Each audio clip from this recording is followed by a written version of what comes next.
He is your king. ఆయన రాజు, మామూలు రాజు కాదు. ఆయన ఎలక్షన్లలో పోటీ చేసి నిలబడేవాడు కాదు. ఆయన జెండా పట్టుకొని తిరిగేవాడు కాదు.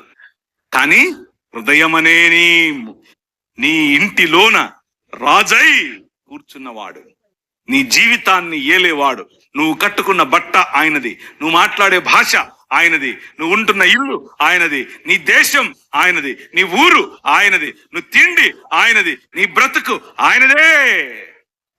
That is your king. నువ్వు ఒప్పుకున్నా ఒప్పుకోకపోయినా ఆయనే రాజు.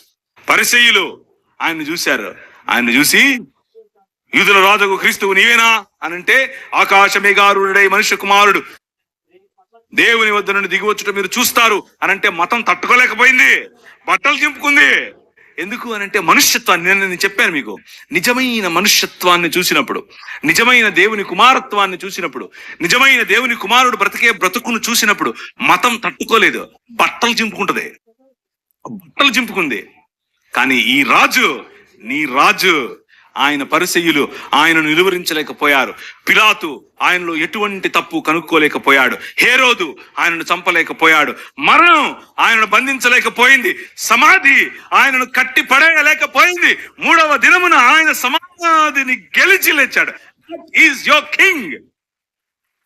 అర్థమవుతుందా? Is your king. అర్థమవుతుందా? ఏం చెప్పాలి?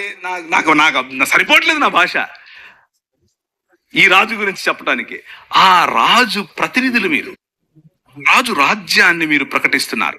ఎల్లప్పుడూ ఉండేవాడు, ఎప్పుడు సమసిపోనివాడు, యుగ యుగములకు ఉండేవాడు, నీతో ఉండేవాడు, నీలో ఉండేవాడు, నీ ఇంట్లో ఉండేవాడు, నీకు తెలియకుండానే నిన్ను కాపాడుతున్నవాడు, నీకు తెలియకుండానే నీ మార్గాన్ని రక్షించేవాడు, నీకు తెలియకుండానే నీతో ఎప్పుడు ఒక చన్నటి మెల్లనైన స్వరముగా నీతో మాట్లాడుతూ నిన్ను మార్గదర్శనం చేస్తూ నిన్ను నడిపించేవాడు. నీ హృదయం ఆయన పట్ల వంగి ఉంటే చాలు.